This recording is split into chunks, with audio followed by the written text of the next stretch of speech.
Hey class, let's get started with our discussion about laboratory tools and laboratory techniques. In microbiology, there are 5 big I's within the laboratory. They are inoculation, incubation, isolation, inspection, and identification. And they are going to be the topic of discussion for this video recording. So, to summarize our 5 I's, we first start off with our specimen collection. A lot of times we collect those specimens with a swab or from a urine cup, or sometimes it's blood being drawn. Wherever we collect that specimen from, we are going to use that specimen to either inoculate a petri plate, or we could put it into liquid media, or we could put it into a living inoculation chamber or host. Typically those are going to be a chicken egg or a bird embryo. After inoculation, we will then incubate. Incubating, generally speaking, is where we take that microbe and the media we inoculated with it and put it at the right temperature for a specific period of time, and then we isolate. After inoculation and incubation, we have a bunch of stuff that's grown, and we need to isolate a pure culture from that stuff that's grown, and then we need to inspect it. Inspecting our pure cultures, generally speaking, is the collect data stage. So we need to collect data about the specimen that we've isolated, and then finally identify it. So after we collect our data, we start to figure out what we're working with and then perform additional tests as needed. When we inoculate something, we need to take that small sample of microbes and put it on our medium or growth media if we have more than one thing to inoculate.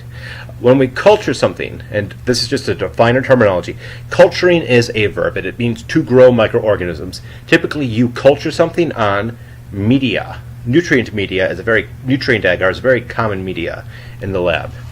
The medium, or if we have multiples, media, is what we grow microbes on. The inoculum is that small sample of microbes that we've collected. And inoculation is a verb. It means to introduce, or the act of introducing the inoculum, or the small sample of microbes, to the stuff that we grow it on. Generally speaking, most of you in this class are going to be going into the healthcare field. When we collect specimens from the body, those specimens are going to have special cares or techniques involved in their collection. For example, during a urine collection, you don't want to collect the sample right away. At the beginning of the urine stream, you want to collect the sample midstream to collect your urine. And for example, with a pinprick sample, you don't want to collect the liquid that initially comes out of the pinprick. You want to collect the liquid that comes the second drop of liquid that comes out of the pinprick. You'll learn more about that within your specialized career field. Just know that clinical specimens have special criteria associated with their collection. After we collect our sample and inoculate our media, we need to incubate our media. An incubator is just a temperature-controlled device. It's some chamber, some space that we can control the temperature of. A lot of times our incubators are going to have shake and bakes in them, or just racks that shake.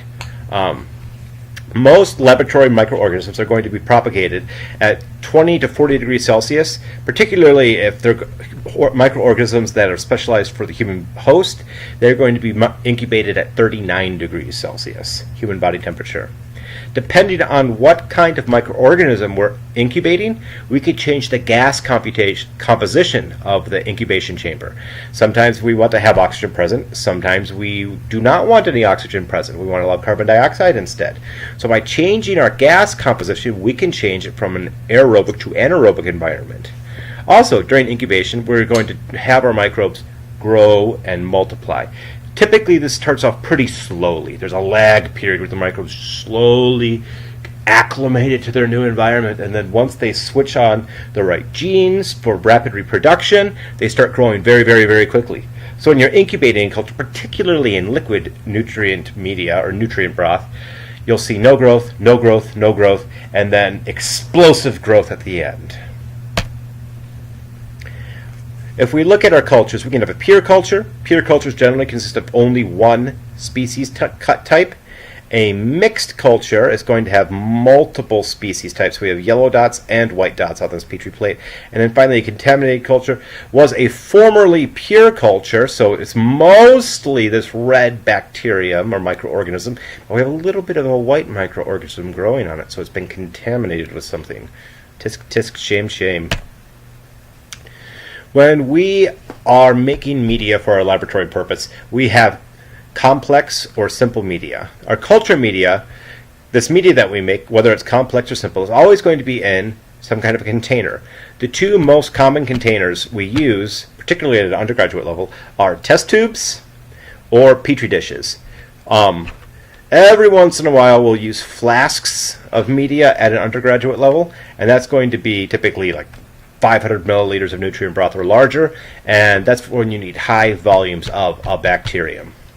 These samples that we make can be inoculated, or this media can be inoculated with multiple techniques. We can have a nichrome wire loop, a needle stab, or we can use a pipette to aliquot off some liquid, or we can use another stab in addition to our needles.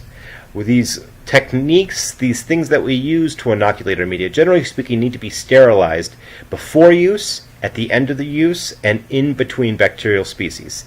Sterile technique or aseptic technique is absolutely necessary, and everyone gets aseptic technique wrong when they're first learning in a microbiology lab environment. This media that can be stored in different containers generally will exist in a couple different states. We could have liquid media, we could have solid media, or we could have semi-solid media. Our liquid medias are fairly straightforward. They're going to be either blood broth or nutrient broth. Every once in a while we'll have a different kind of liquid media, but nutrient broth and blood broth are by far the most common. Our solids are also quite common. Those typically are going to have agar as the medium that makes them solid. Every once in a while we'll still use collagen as our media to solidify or our compound to solidify the media, but not very often. And depending on the concentration of our agar or our collagen, we could have a semi-solid. A semi-solid is, for lack of a better term, kind of the viscosity of grape jelly or grape jam. It kind of oozes around a little bit. You can use semi-solid medias for things such as motility tests or flagellar tests. Liquid medias are great for when you need to grow a microorganism quickly. And solid medias are great for when you need to grow a microorganism and store it and distribute it for classroom use. Agar, that wonderful, wonderful compound, is a very complex polysaccharide that's been isolated from the genus Gelidium. In other words, seaweed. One of the nice things about agar is it remains solid at room temperature, and agar has been a boon for microbiology. Before agar was widely used, the chemical of choice to solidify our medium was collagen, and collagen liquefies at relatively low temperatures, about 60 degrees Celsius. So this collagen actually could even liquefy as low as 40 degrees Celsius. This collagen, depending on the humidity, is going to, generally speaking, not work very well to keep our Petri plates solid at all times. The wonderful thing about agar is it liquefies at a very high temperature, but then will solidify at a relatively low temperature, which means we have a wide temperature range to work with. When we're working with agar, generally speaking, once we solidify it, it won't re-liquefy until it gets back up to about 100 degrees Celsius. So it's very flexible in terms of the temperature ranges that it will stay solid at. That's wonderful if you need to work in any kind of temperature fluctuation, which most of us do. Agar can be poured while it's in the liquid state, which means it's moldable. When it's in the solid state, it has a little bit of give or flexibility to it. Another nice thing about agar is most microorganisms are not designed to digest it. So it's inert for most of our bacterial species or microorganism species that we'll be culturing. Here are some examples of liquid medias. Here we have some semi-solids. We can see a classic motility test right there for that semi-solid media. And then we have reversible back to liquid. We have solid right here that's been heated up, and now it's a liquid right there. To define our media, we can either have synthetic or complex. Our defined or synthetic media is a media that has a very specific recipe associated with it. We know exactly what is in that media. It's going to contain pure ingredients that are mixed together. And when I say pure ingredients, I mean we know the exact chemical composition and ratios of those ingredients that are being mixed together. Complex media, though, as its name implies, is more complicated. It has a lot of unknown chemicals in it that are very poorly defined at very low quantities. Depending on what was used to make the complex media, from batch to batch, you can have lots of little tiny differences. And there are advantages to both. Synthetic media is nice when you need to have extremely controlled conditions, when you absolutely need to account for all of the variables involved. Complex media is nice because it's a lot easier to make, despite the name being being called complex. This complex media is easier to make because these undefined mediums that we add, like blood or hydrolyzed yeast or meat extracts, typically beef extract, these are smorgasbords of micronutrients, things that are present at very low concentrations that our microbes need to survive. Blood agar is incredibly common. It's much easier to make a complex media using sheep's blood than it is to synthetically recreate the chemical cocktail that is blood. So when you need to have a nice, well-rounded diet for your bacteria, go with the complex media. When you're performing a very strict experiment where you need to reduce variables, go with synthetic media. For example, here are some synthetic mediums. We need to mix in the individual amino acids the bacterium needs to grow. We need to mix in the individual vitamins. We need to mix in the individual mineral salts. That's a pain in the butt. Mixing up this defined growth medium for a pathogenic strain of Staph aureus would take about an hour to measure out all of these ingredients. Or you could make brain heart infusion, where you just take a whole bunch of ground up brain, heart, and protein extract and mix a little sugar, salt, and minerals with it. So as I mentioned, our general purpose media, or our poorly defined, our complex medias, are usually going to be general purpose media. They grow lots and lots of different things because they have many, many poorly defined ingredients. Our enriched medias are typically going to start with a complex substance, and then we're going to have very specific things added to it, specific growth factors for fastidious microbes. And when I say fastidious microbes, that's kind of a $10 word right there. I mean picky microbes. They're choosy. They're kind of the divas of our microorganisms. They will only grow if they have a very specific chemical cocktail present in addition to those complex organic cocktails that they're used to. Our selective medias are medias that are going to cause some microorganisms to not grow very well. They will say to one kind of microorganism, hey, you can grow, I like you. And to the other microorganism, it's an inhibitory media. It's going to inhibit the growth of that microorganism. A good example is MSA at media, or plates, or these MSA plates or EMB plates. These are complex media plates that are selective. They inhibit the growth of either gram-positive or gram-negative bacteria. These plates are going to allow us to isolate specific kinds of microorganisms from each other. These selective media also make it easier for us to isolate our microorganism of choice from other unwanted microorganisms, because we can have specific growth factors or specific chemicals to inhibit the growth. A good example would be adding antibiotics to your growth media. When I was in the genetics lab, I would add ampicillin or amoxicillin to my growth media on a regular basis because I only wanted my genetically modified bacteria to grow, and to make sure only my genetically modified bacteria grew, whenever I threw in my favorite gene, I also would add a second gene that would cause them to become antibiotic resistant. So that if I grew those bacteria on antibiotic or plates that contained antibiotics, I knew that they received my favorite gene in addition to the antibiotic gene just because they were growing. So selective media lets some things grow, some things not grow.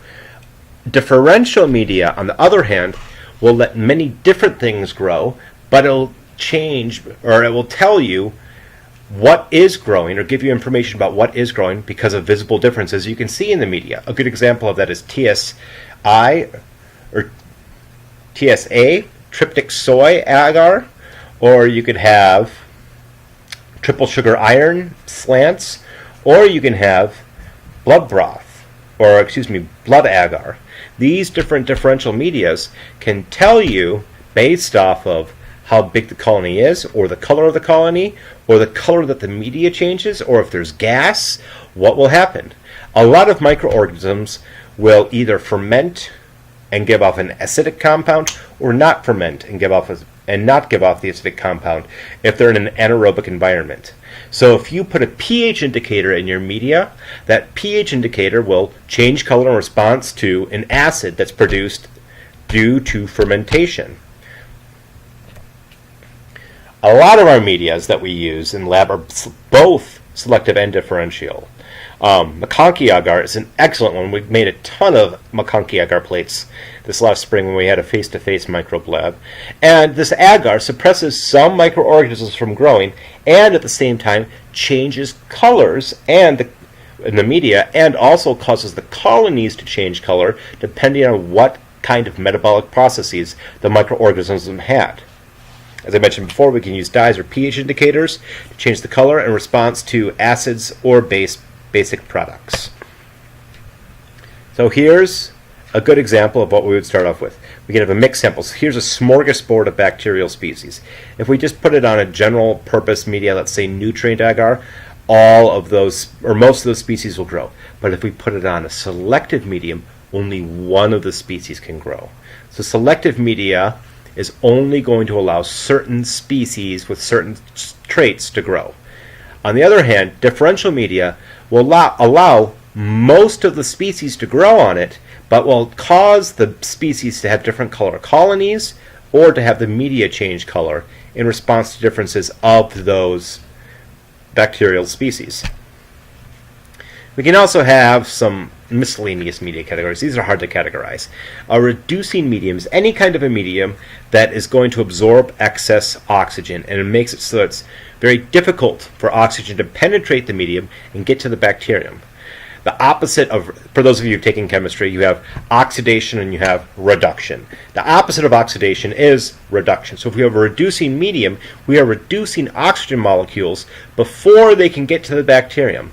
Why do we want to neutralize those oxygen molecules? We want to neutralize them if we're growing an anaerobic bacterium, a bacterium that grows well in the presence of no oxygen. Some of our medias are going to have different carbohydrates in them. Sometimes we'll have lactose, sometimes we'll have sucrose, sometimes we'll have glucose, sometimes we'll have fructose. We can have different carbohydrates in our media, and these different carbohydrates will be preferentially fermented by different microbial species. And if we pair that with a pH indicator, we can use that as a differential media type. And then finally, we have transport media. These transport medias are medias that are designed to preserve and maintain the specimens that need to be held for a long period of time. A lot of our transport medias are going to be a combination of glycerol with generic nutrient broth. The glycerol will penetrate the bacterial cells and also surround the bacterial cells in such a way that it's very, very difficult for ice crystals to form. So we can take these transport media that typically have lots of glycerol in them and throw them in a negative 80 degrees Celsius freezer and store the bacteria for a very long period of time without destroying the bacteria. Assay media is media that we use to test the effectiveness of an antimicrobial drug. And these medias are going to typically have our bacterial species prepackaged on them. They're used by drug manufacturers to figure out what works well as a disinfectant or an antiseptic or a cosmetic or preservative.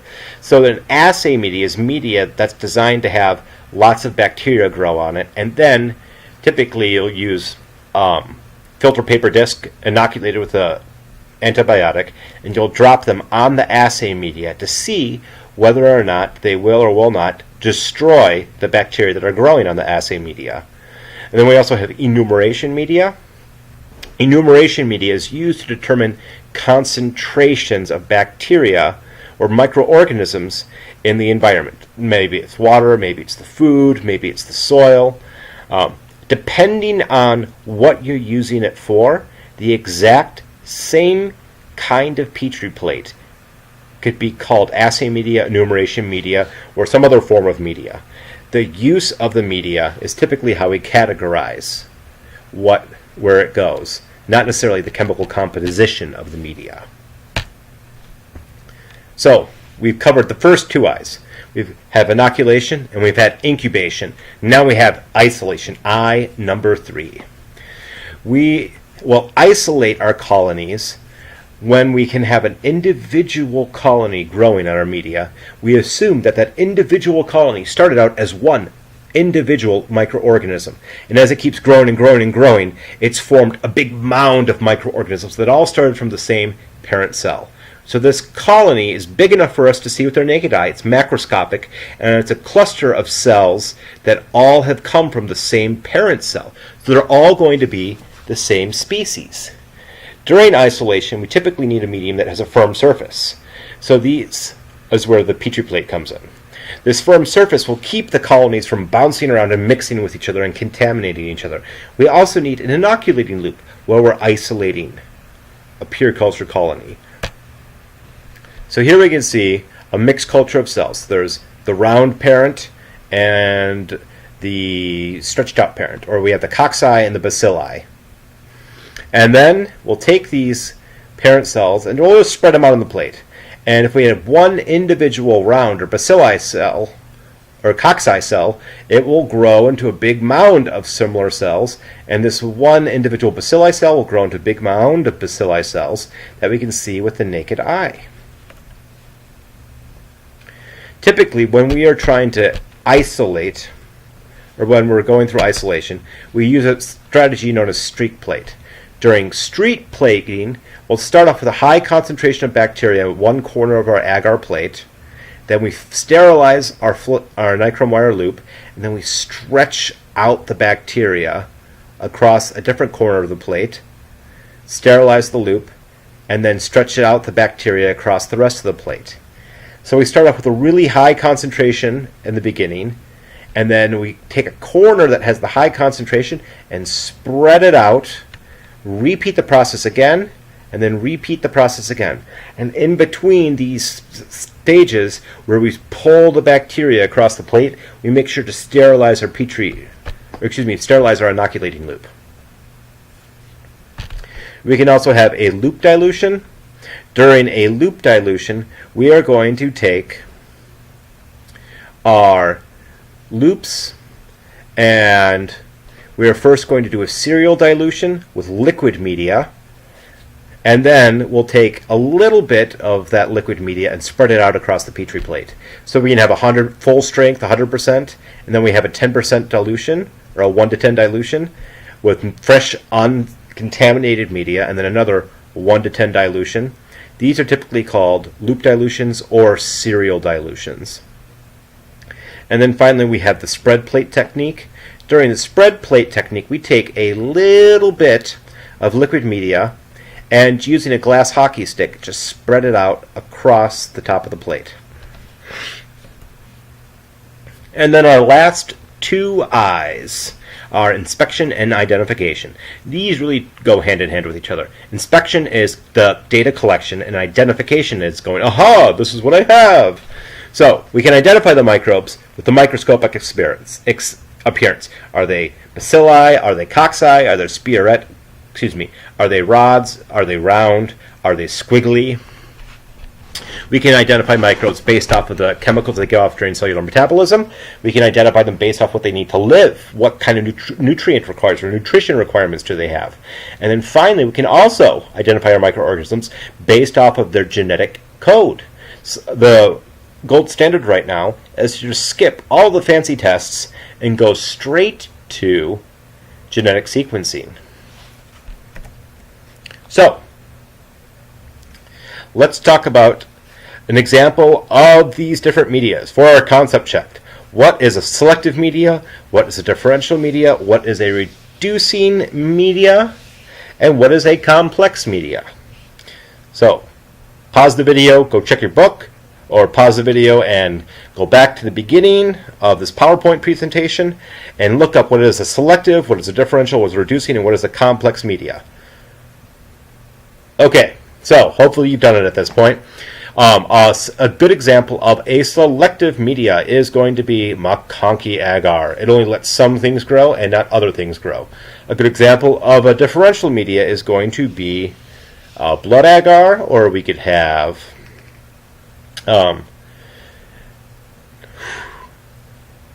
TSI agar. Good examples of reducing agar are going to be any agar that contains excess acidic compounds or reducing agents. And then a complex agar is any agar that contains a wide variety of different chemical compounds.